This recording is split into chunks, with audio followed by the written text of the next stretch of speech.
el mundo de la información en constante evolución.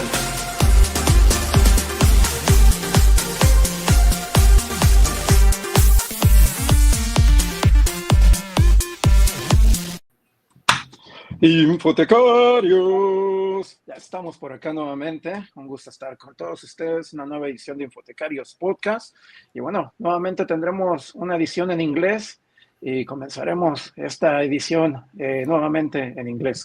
So yeah, let's get started with this new episode, Infotecarios Podcast, your podcast, and that's very good to be here again. My name is Saul. I'm your host. I'm very happy to be here, and we have one of the locals of the podcast. The name in the word and in the social media, Juantifico. Hello, Juan. How are you doing? Hello, Saul. Hello, everyone, and welcome to another edition of Infotecarios Podcast International. Juan Machin, your friend Juantifico, reporting from Chihuahua, and we have another show about Elsevier's Encyclopedia of Information Science and Libraries. We have today Diane Bruxvoort. Hello, Diane. How are you? I'm good, thank you. Thanks for having me. Diane, please, for the audience, can you introduce yourself? Sure. My name's Diane Bruxvoort. I am the University Librarian and Vice Provost at the University of North Texas. That's in Denton, Texas. It's a state school, Texas State University, which, makes things interesting right now. I've been in academic libraries for many, many years, but I did 17 years in public libraries before I moved into academic libraries. So I've worked at University of Houston, University of Florida, University of Aberdeen in Scotland. That was a lot of fun. And then University of North Texas, where I will finish my career in January. I think that's me. All right. Thank you for being in the show. Let's start, I think, from the beginning. We have an interesting topic today. Yeah, we have an interesting topic today because Diane worked also in the Encyclopedia of Libraries, Librarianship, and Information Science as a section editor. Let's talk a little bit about the beginnings of your work as a section editor. What did you do? What did you work? It was an interesting start because I wasn't there at the beginning. When the idea for this came up and they put together an international group and someone else had Section 5. They put together the list of articles. The topic for Section 5, ostensibly, it got a little broader, but it is LIS, Education and Research, Library and Information Sciences, Education and Research. It is that. It's also a little bit more. I think it became the catch-all category for a while. It's like, where are we going to put positive libraries in? Where are we going to put community archives? Oh yeah, Section 5. So it was pretty well developed. It was developed before I got to it. One row, the first thing when you're doing something like this is you set together, here's the list for each section. Here are the articles we need to be complete in this section. And then the next really, really big question is, who's going to write them? So when I came on board, I think you guys were probably 6 months, 8 months at least into the process. And there was a list for the articles I had and who would write them. Requests had gone out, invitations had gone out for each of the articles.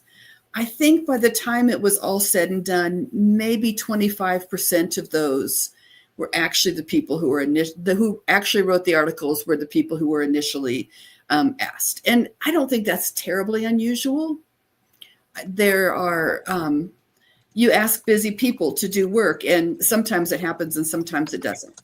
And that goes both ways. Some people will say, I will do this, and they do in the time frame, and they do it. Other people say, oh, yeah, I will absolutely do that. And they forget they ever spoke to you. They went on to the next thing. That email gets buried. I think a lot of us have done that type of thing. So the first thing I had to do was go back and check in with these people to see who was actually going to write an article.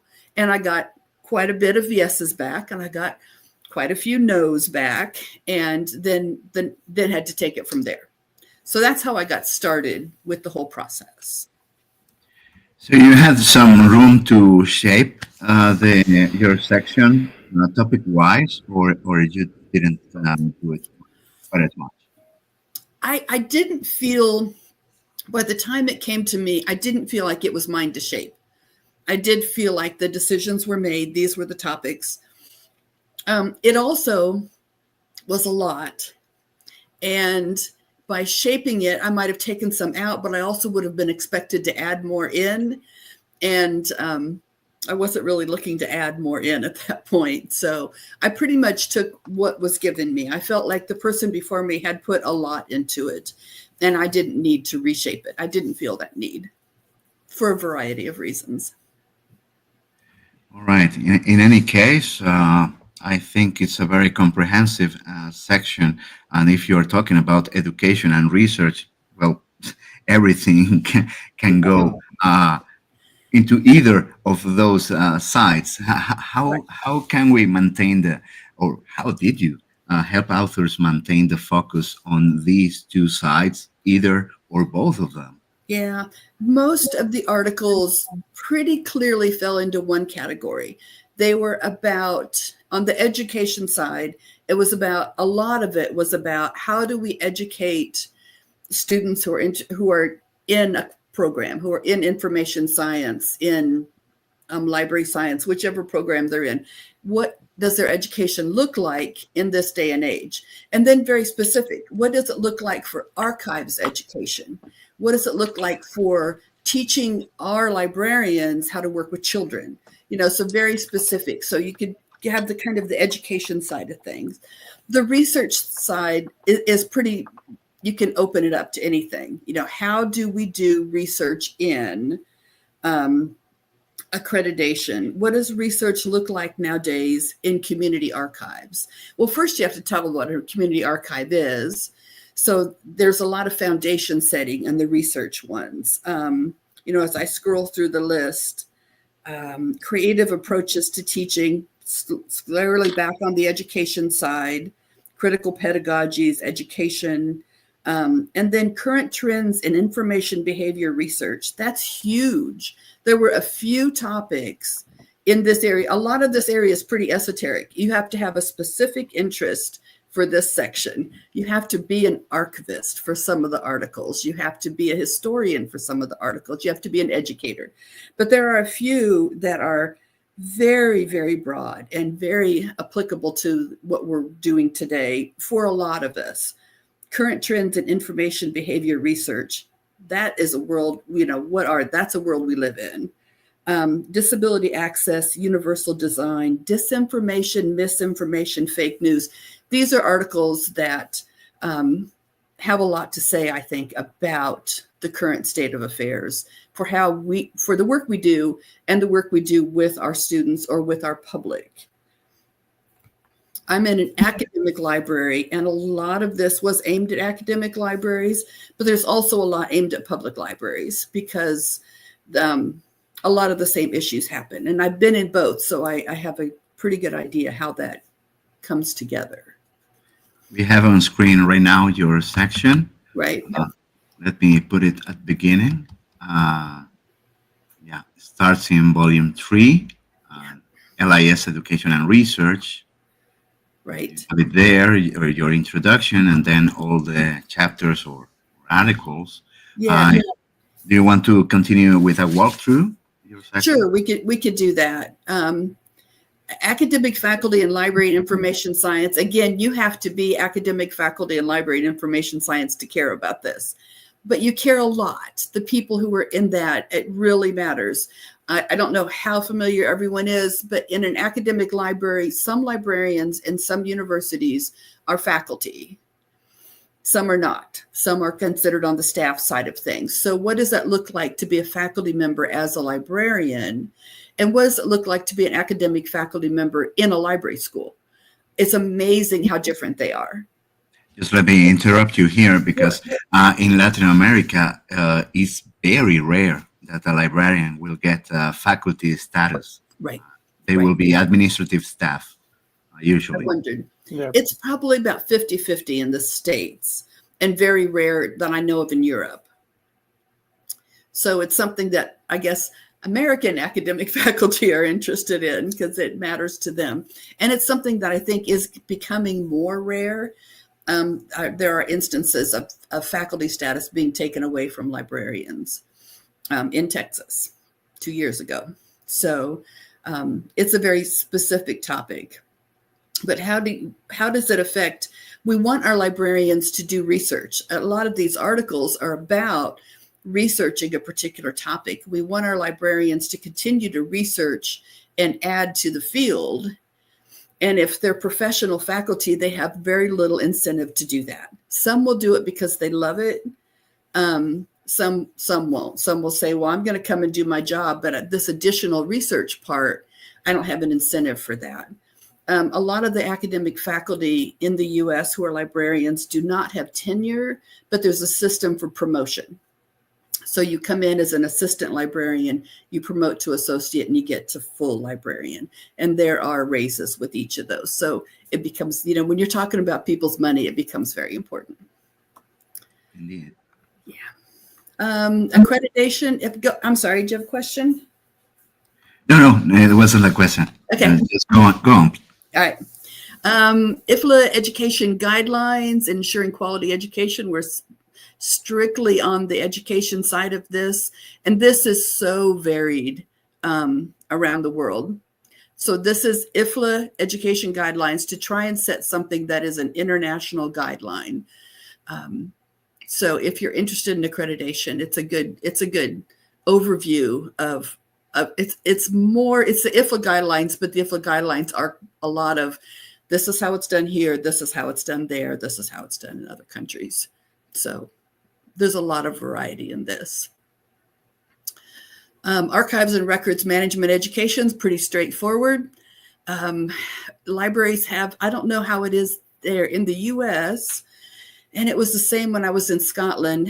There was quite a divide between archives and records management.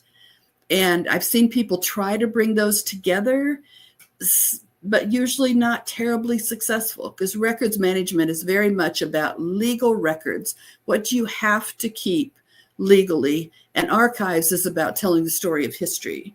So I've seen them together, I've seen them apart, but they're more different than you would think. And that article would give you some view on that. Now, here usually it is under the domain of archivists, because in library schools, usually we are divided in librarians and archivists. Right. Some of the schools are like that, and records management is under the domain of archivists. Librarians in Latin America, I think don't usually handle that topic. Yeah, and I think that makes sense for the records management to be under archivists. In the States, it's all too often records management is in the business office. It's in the president's office, and it's very legalistic, and that's fine. But it's a pretty narrow view of what records management should be or could be. Okay, children, trends and issues in LIS research. We're the public libraries now, and how we work with children. I started off as a children's librarian. I can do a great story time, and I make a mean bulletin board. But that was a long time ago. So what's happening now? How are we working with children today? It used to be more wide open. Now, everyone, social media and limits on what we can say on various topics based on what our legal folks have said. It's become much more difficult to work with children in the States in libraries, because there are a lot of people looking very closely and measuring your words. What are you saying? Who are you talking about? How are you saying it? So it's become difficult to keep children's librarians in schools because they are finding other careers. It's become so difficult. So this looks at that issue and others for what the research we're doing for how we work with children today. I'm hoping you don't have something similar there.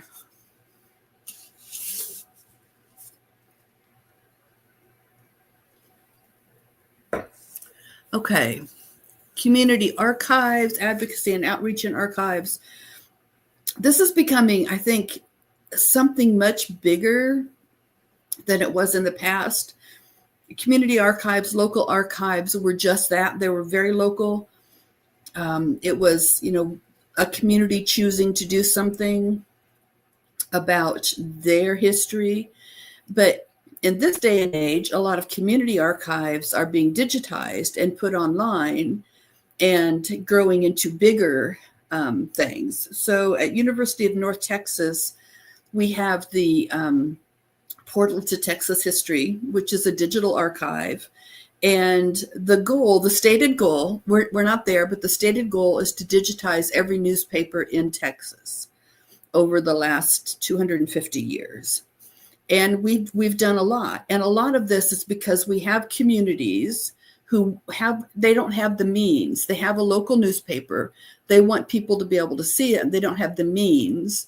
So the state of Texas has grants where they give to people, and there's a private organization, a foundation called the Talker Foundation that gives communities grants to have their newspapers digitized, and they give the money to us because we digitize it, we put it in the portal, and it's all open access, so it's all freely available to anyone who can see it. So what was once a community archive is becoming a much larger archive. Another example, we've become the archive for the LGBTQ community in North Texas. They have a group that put together called the Dallas Voice to tell their story, to save their history. And they've started working with us, and we have their print archives, and we have a lot of their archives digitized. So it's a particular community who's chosen to work with a university to get their history safe and known.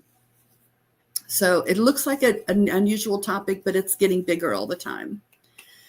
Okay, community engagement, building, and outreach. Pretty much what it says. I don't think I have anything to add to that. Feel free to skip any of them. Okay. Competency-based education, information literacy. This is working with our students. How do we work with our students? Can we get it competency-based? Can we have modules that they can show a competency in something and move forward?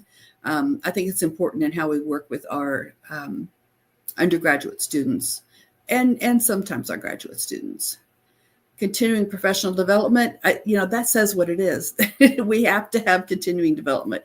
It's one of the things I've always thought was really important to put some funding into.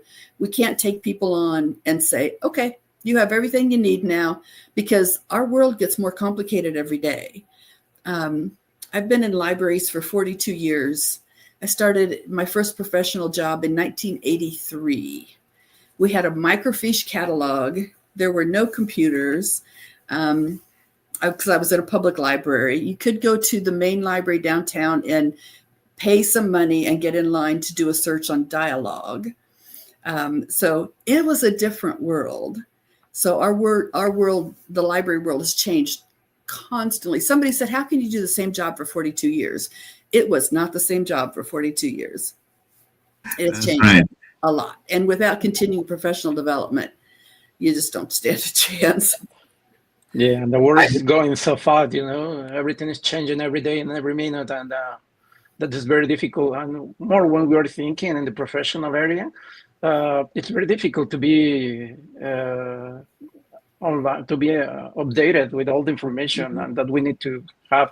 And in some cases, our users have more information than the library. It's very complicated for the professionals try to be updated with all the new things, new technologies, new methods. It's very interesting, definitely, when we talk about it. I absolutely agree. And, there's a lot of angst right now about AI and how we're going to get people trained up and what do we do and what don't we do. And this is going to ruin our worlds. And it sounds so familiar because a couple decades back, we were saying this about the internet. How are we going to get trained up? What are we going to do? What is this technology? It's going to ruin our world. Will libraries still be relevant?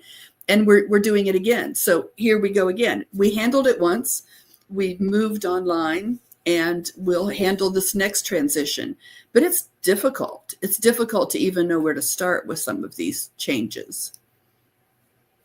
And I don't know how it is in the US, but in South America, it's very common that in libraries are staffed by either professional librarians, with a degree, right, and also librarians that are not professional, that we usually call librarians by vocation, right, or something like that. And continuing education is very popular and important here because it should be aimed at either or both of these groups. That makes a lot of sense. Even more crucial when you have librarians by vocation. I went to library school 43 years ago. What I learned in library school does not inform the work I do today. I'm a professional librarian, but library school doesn't help me today. It helped me some when I first started, but so that's really important that we keep developing our folks. We had we're trying to figure out what to do with AI. So we put together an interest group. We invited people in the library who work in the library. We have about 100 staff and about 60 librarians. And we invited them to come to a meeting. Anyone who's interested, just to talk about what could we do? What are the possibilities? Just an interest group. We had 63 people show up. That's a third of our total, more than a third of our total librarians and staff. They're interested, but we've got to give them something. All right, creative approaches to teaching, I think, is pretty straightforward. Trying to modernize how we teach with group projects and, I won't go into more detail there. Critical pedagogies goes right along with that. How do we use critical pedagogies in library and information science? A lot of that is about, instead of teaching, as we always have, I know this, you don't, I'm going to tell you, now you know it, go away. Trying to change to we teach, I know this, and I think you might know something too. What kind of conversation can we have that I can learn from you? Because as you said earlier, some of our users know more than we do, and our students know more than we do. How can both learn? And how can we meet that student where that student is instead of assuming the level of knowledge for that student? So critical pedagogies goes into a lot of that. And it talks about several different critical pedagogies in that article. It's a fantastic article. It's beautifully written, succinct. I wrote it, and it's none of those things, but it's a good. That's right. I was just looking at the author right now. Yeah. So this is, we were talking about, getting people to write the articles. You get to a point where it's like, this is an important topic. This needs to be in here. And I can't find anybody to write it. And we're out of time. And we all wrote articles. So some of them, many articles were just impossible to assign. Yeah. And nobody wanted them. Nobody. Oh, no, not me. But still, we wanted to have them. Right. They were important topics. And then, when you're doing an encyclopedia, a book, a project, anything, there's a deadline. You can no longer go looking. You just have to do it yourself. And this was one of those. But it was for me. It was advocacy, and I invited many so-called advocates in our profession, and nobody wanted it. Nope. So you learned a lot about advocacy and wrote it up, right? I mean, we're librarians. We can do research. Fortunately, David got me an author. That's good. I was just going to either, I was actually thinking about writing it, although I don't know anything about it. Right. But it's part of being an editor. You end up doing some writing, just the way it is. Current state of LAS research on LGBTQ+. With the movement over the last few years, this has been a really big topic and an important topic, and it continues in through our library schools to make sure we're including our whole community. Current trends in information behavior. We talked about this a little bit earlier. This is, I think it's a good article looking at what's happening. I couldn't tell you what the current trends are right now because I edited this months ago and haven't gone back and read every article. But I think it's one of the important topics in the encyclopedia. And I think it would be helpful for many people. And also information behavior is like if we have sort of like big theoretical subgroup Mm-hmm. research in our field, I think information behavior is one of them, right? Yeah. And how much has it changed and morphed? Mhm. And because it's very different in the last 30 years, it's very different in the last 5 years. One of the things that I have a few librarians who just say, we have to teach them how to search. We have to teach them how to do it properly. It's like, they are not interested in us teaching them how to search. They have been online since they were 2, 3. My grandson at 4 asked me about something, and I told him, and he came back and said, oh, blah, blah, blah, blah, blah, blah, blah, blah, blah, blah. He had gone on and done on my iPad and done a voice search to get more and get pictures. So he knew exactly what it was. They came and showed me the pictures. He was 4. He was searching at 4. He's not a genius. He's just a kid. He's a genius. He's my grandson. But, this is just, these young people don't need us to teach them how to search. We need to find ways to teach them behaviors around, and we go down to the last one on this page right now: disinformation, misinformation, fake news. What do you trust? How do you know you can trust it? How do you find it? Where do you find it? We have to couch it differently. We can't say we're going to teach you to be information literate. They are information literate in their minds, at least.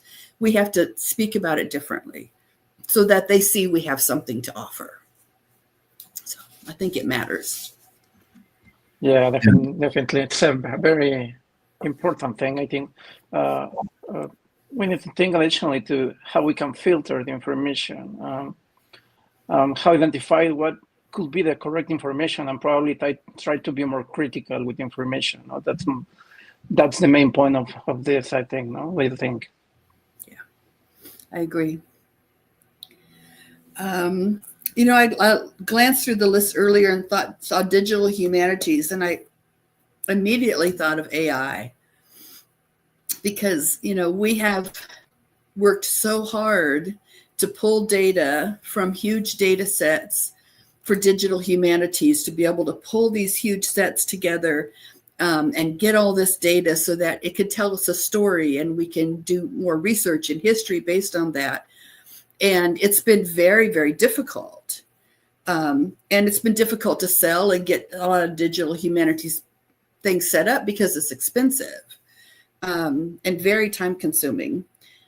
But if you take that same set of information you have and feed it into AI, can you shortcut that? Is AI going to take over digital humanities, or will digital humanities find a way to harness AI to make their work easier? I hope it's the latter, because I think it is I think we have to think of AI as a new tool for us to use, not something that's going to take over our work. This is a tool, as the internet is a tool, as online journals are tools. We have to use AI that way. And I think digital humanities has a real opportunity here. And I hope people who are involved in these see that and don't see it as a threat to them, but as a tool that they can take over. This article was written, as these things go, probably a year and a half ago now, and probably doesn't talk about AI. I don't remember, but I would be surprised if it does. But it might be one of those we need to go add an addendum. Look, here's something else to consider.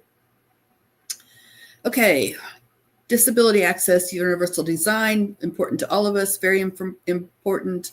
Disinformation, we've talked about that. Huge, huge topic for libraries.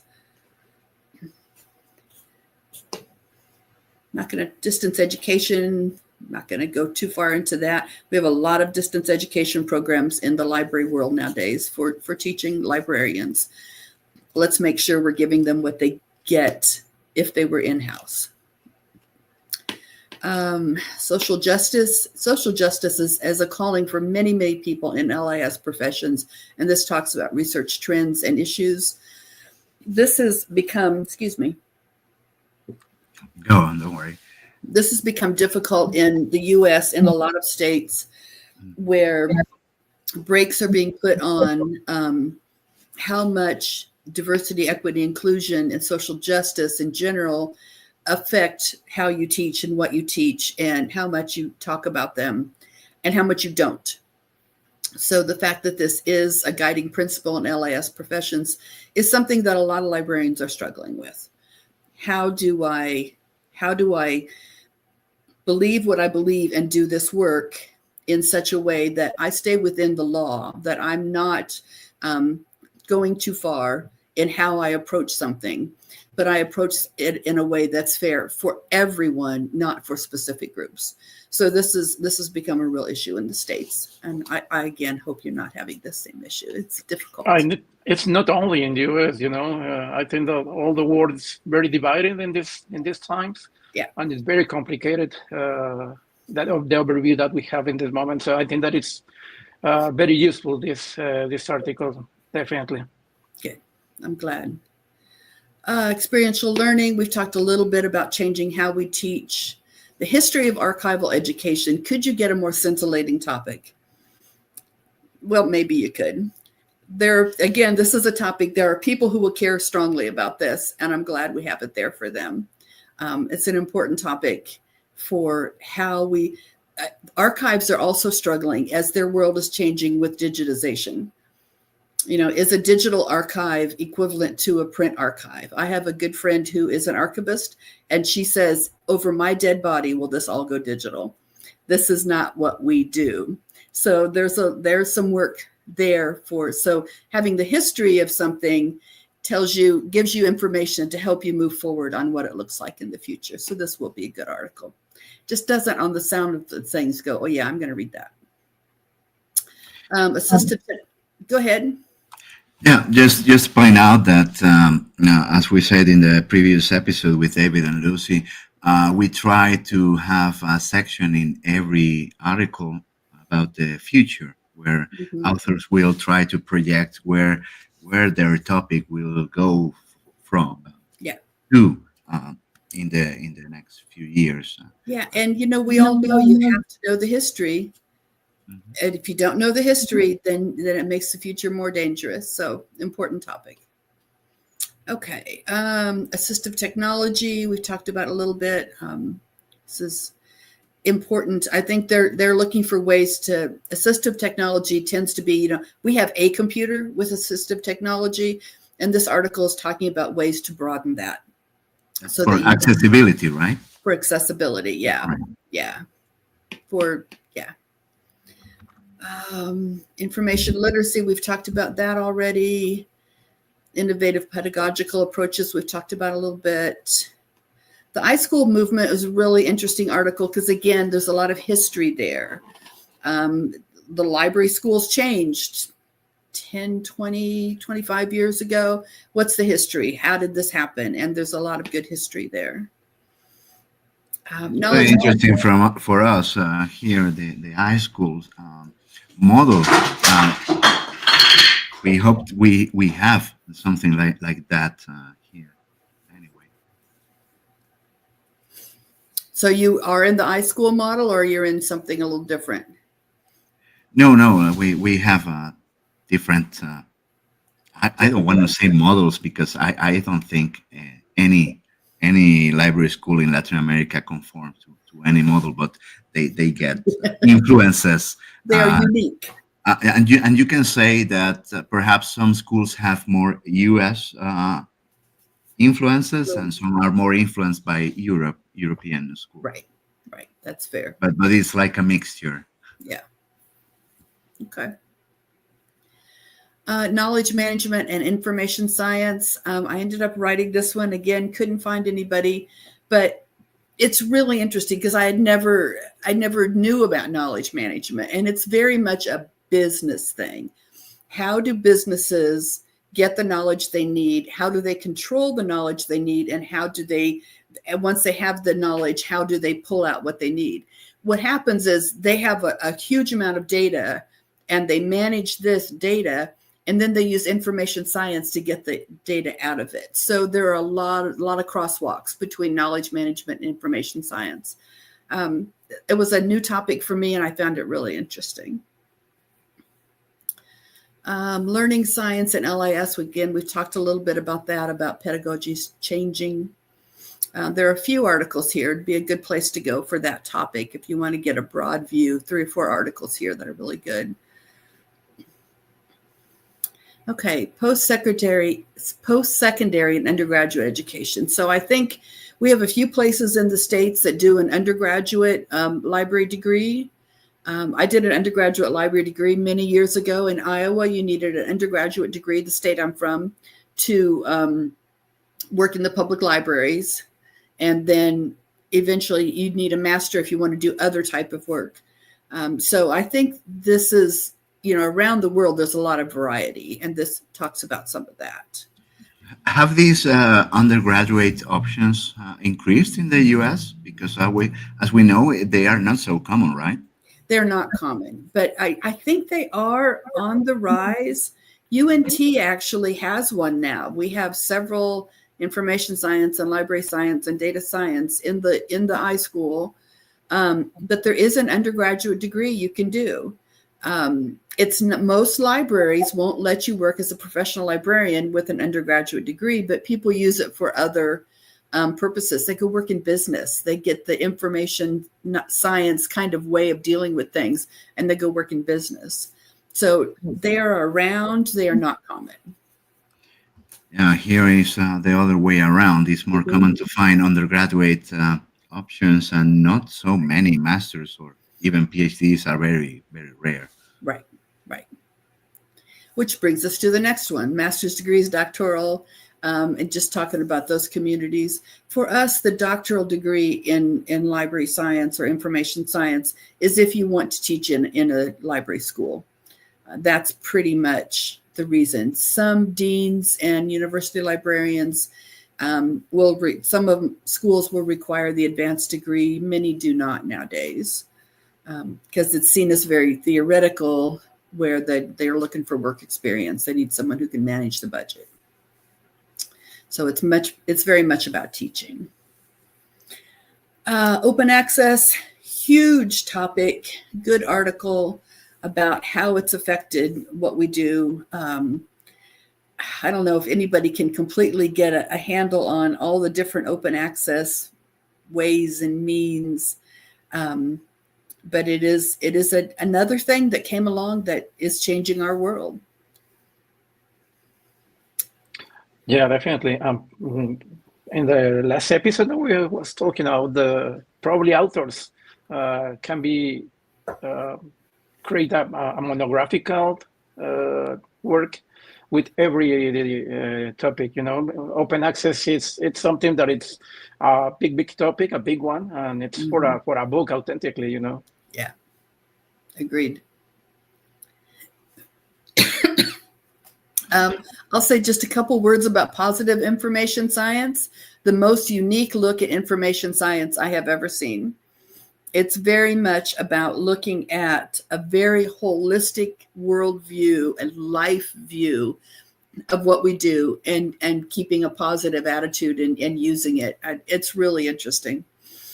I have to take a look at that. It's very, and I think we should invite the authors to the podcast. I bet that would be interesting. Yeah. I'd rather listen to that than me going through this list. All right. It was a really unique take. It's looking at the very holistic view of what we do, in a positive, what's the word? Wellness kind of way. It was good. Okay, that's interesting. Let me help you. The next one about records management. There's a known name there. Gillian Oliver was my professor in the master. Very good. She was an invited lecturer. Excellent. I'm guessing you put her name forward, or someone. She's an expert, so her name came forward naturally. I'm sure you. So whoever found her found her very quickly. Yeah. I wanted her to write in my section the entry about archives and management or something like that, but she couldn't. She didn't have the time. Already But committed. fortunately, she even so she contributed somehow to the encyclopedia. She did, and it was one of those. There's some you have to really chase, and after months, this is not one of them. It just came through as it was supposed to come through, which is always appreciated. Very nice person. Yeah. Okay, social media and LIS. Huge topic, a sometimes controversial topic. What is our place in social media? We are very comfortable putting out information about the resources we have and how we can help. It's very easy to start when you're doing social media to start going beyond and it becoming your opinion about things or personal or this is what should be done. So I think it's really important to look at the trends in social media and how we manage this. Who in the library manages the social media? That question alone, someone could write a book about and probably should, but not me. Social work and LIS. This is aimed primarily at public libraries. If you've worked in public libraries at all, you deal with every section of humanity. Some people are having a good day, some are not. And some need a lot of help and you can help them. And some need the kind of help you can't do, but they're still there and they still want to be, it's a public space and they want to be there. So some of the public libraries are hiring social workers to work with some of their users. It's very interesting, a very new concept. It hasn't made it to academic libraries at this point. The university has people already doing this work. If we have a student we find in need, and it does happen, we have people we can take them to on campus. There are counselors and social workers and people where they can get help. But in the public library, that was always much more difficult to find. You ended up calling the police when someone was just too difficult. Where now, maybe the social worker will come and see. And it's not everywhere, but it's getting more broadly done. And I think it's really interesting. Storytelling and oral tradition, that's libraries, right? That's what we love. So this is talking about the research that's happening in storytelling and oral tradition. The next one, trends and concepts in library organization, covers a lot of territory. What is a library? Everything from an information commons to books people just pick up, or an online library that no one ever speaks to a librarian. How many of us have heard our faculty say, well, I don't use the library anymore. I get everything online. It's like, and I pay for it. You get it because I pay for it. And we have to make sure that, we're not hidden. So and it goes all the way to little free libraries. Somebody puts a box in their front yard and puts books in it, and you can take a book and leave a book. And so it's really interesting because it's the whole gamut. What is a library? What is the concept of a library? It's fun. Very interesting and diverse, right? Very, very diverse. I just read a novel, Lulu Dean's Little Library, something like that. And a woman had put a box in her front yard of all kinds of books that she approved of. And somebody came along and took the covers off of them and put on books that she wouldn't have approved of. And then those books went out instead, and, chaos ensued. A library can cause a lot of good and it can cause a lot of chaos. So we have to make sure we're on the right side there. Usability and user experience. Huge for all of us, whether you're in a public library, can people get if you have something, that's great. If they can't get to it, you might as well have not spent your money. So huge topic. Workforce and labor issues was an interesting topic. I would guess you guys might have the same issue we have, where we've worked really hard to get professional librarian salaries to an acceptable state. And I think we've done a good job with that. but our paraprofessionals are not valued financially, and it's an ongoing issue. So, some places have unions. In the south of the U.S., they don't. It's more in the north, and that helps some. There's a national body called CUPA that sets standard salaries for all different kinds of jobs, and CUPA does not value the work that library workers do. So it is extraordinarily low, and then that's what we pay. So workforce in the library is a huge issue. And to me, the most important issue is getting salaries to where we can keep people. We get a lot of good people who want to work in a library, who are attracted to libraries, tend to be people who care. And you can always nice to work with people who care. But, there are people who still have to pay their bills and raise their children and make the car note. So the big workforce issue that in libraries in the States is salary. And that's a big issue over here as well. Yeah. And it's very rare that salaries are standardized. And all over the place. Yeah, it's all over the place. And many organizations want to pay very little, even for professional librarians. It's a great struggle here. Yeah. It's such a disservice to people who are doing good work and important work. And it's a disservice to the whole community, because then those positions turn over. As soon as you get some experience that you can apply to a job that pays better, you move on. And who wouldn't? But it doesn't do the organization good to have that churn. That's right. And that was all the section. Very varied topics, as you can see. It was a varied topic. We were all over the place. I was thinking about a question that I wish to ask myself about this as well. But after you saw all these articles, you gave them the first read, and then the encyclopedia was published. Did you get any new insights about research and education in our profession? Something you didn't know about, or did it change your mind about some things? I did learn new things, partly when I had to write an article myself, and others just from reading. So I don't think, trying to think back to, I hadn't really made an intellectual connection between digital libraries and what we're doing with digital libraries and small community libraries. I hadn't really made that connection, and this article helped me go, oh, wait a minute. This is a continuum here. This is how things are changing.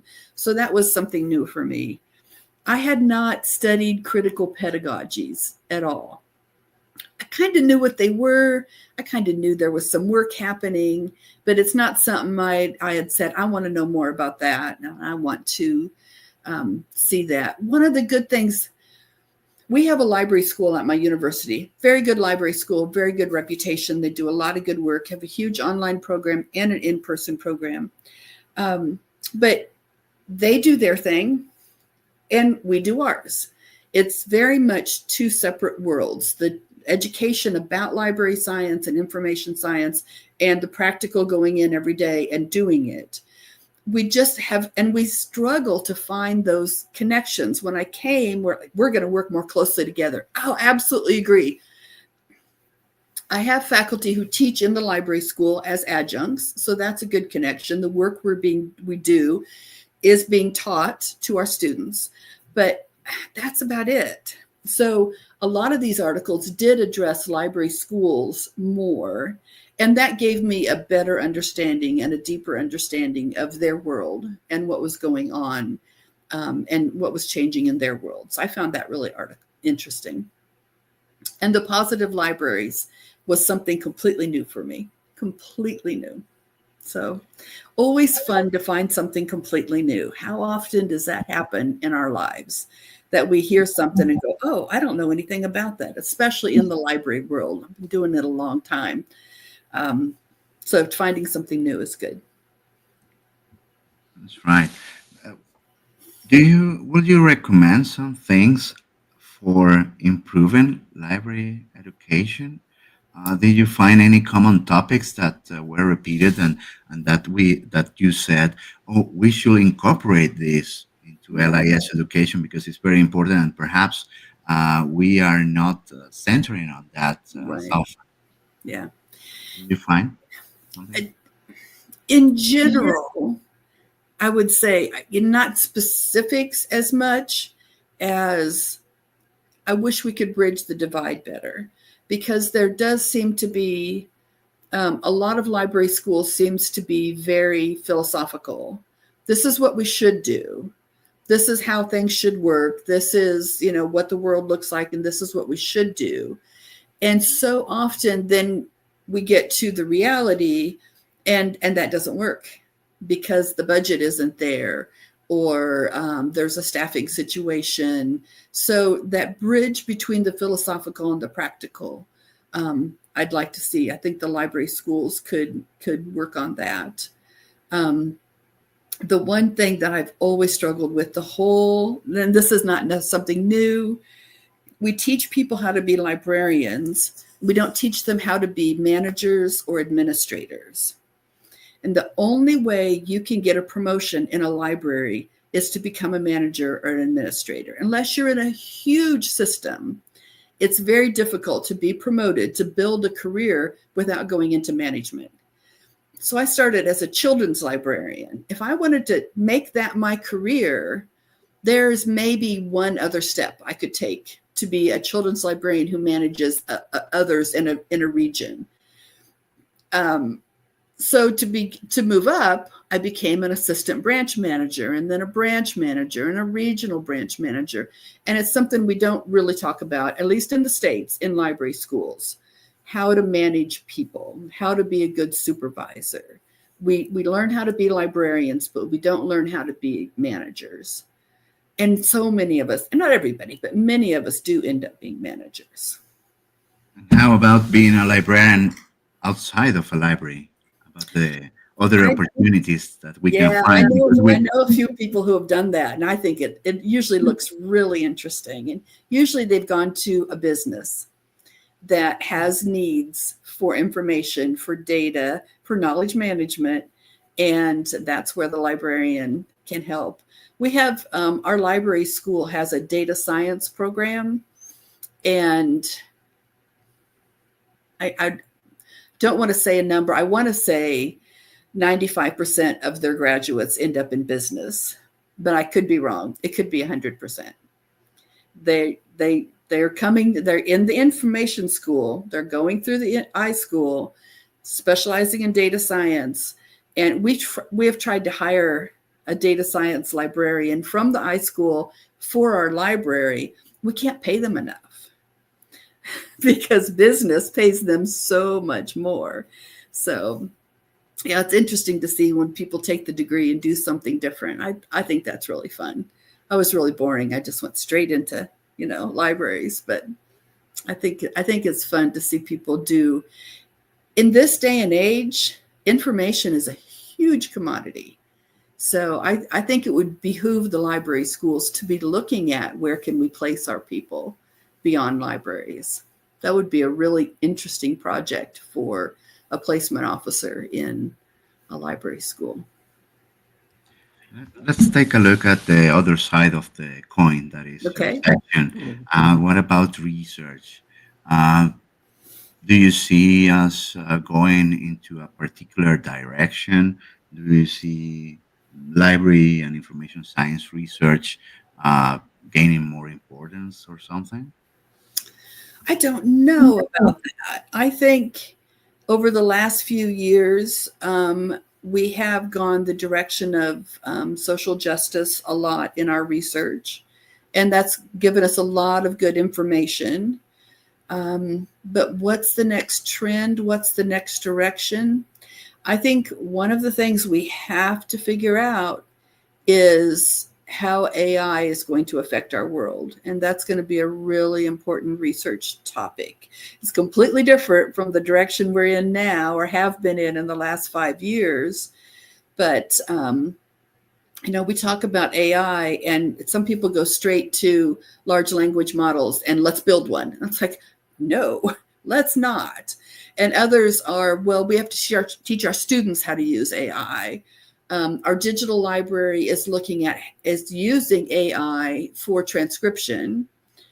There's so many different directions for this. And I think it's really important that we do the research to figure out how we can use this tool moving forward.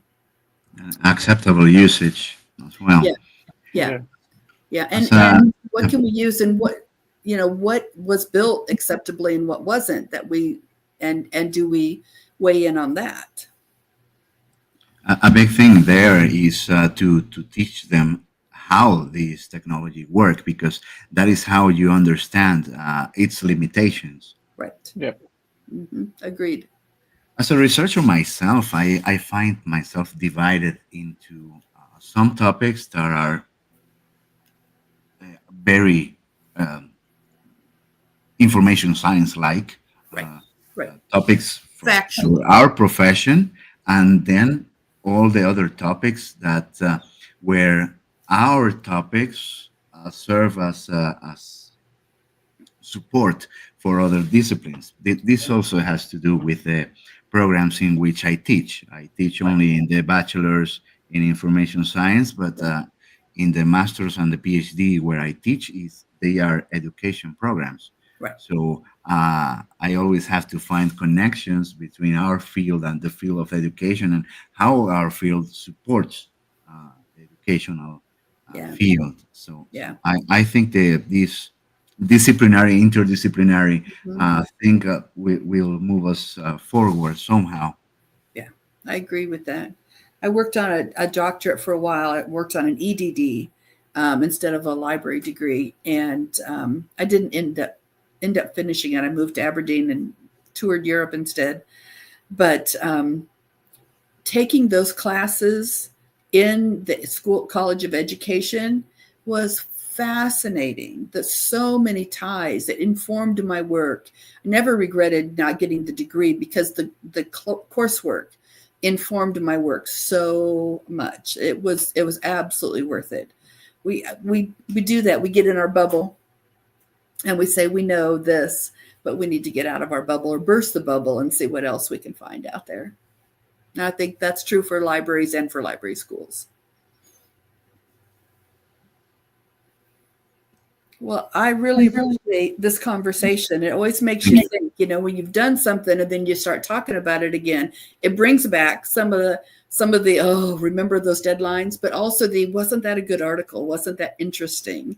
So it's good to go through, and I am getting ready to retire. So it's also fun to look at what we've done but then think about, what's the future going to be for libraries, because it is changing all the time. I'll be keeping a close eye while reading a book about absolutely anything and not.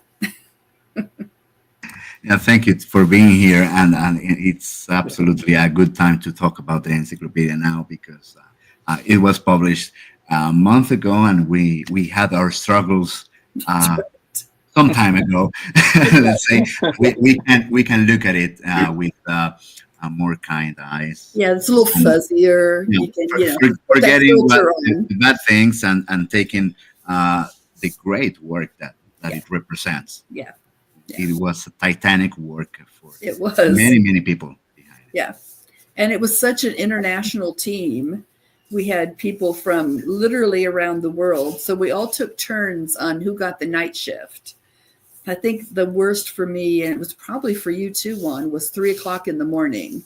There was one that was the time that worked best, and it was our turn for the night shift. So we had a meeting at 3:00 in the morning. That's what you do. Saul, do you want to only congrats to Diane. I think that it was an amazing work that we have here in the encyclopedia. Congratulations for all. for your participation, of course, for the coordination with all the authors. I think that it was amazing job. Probably one more question more. I'm thinking in future librarians and libraries. After read and see all these works, abilities, skills that you think that the librarians in the future could have, or something, recommendations for the people that it's listening this podcast, something that you wanna share with the podcasters, that would be great. Oh, sure.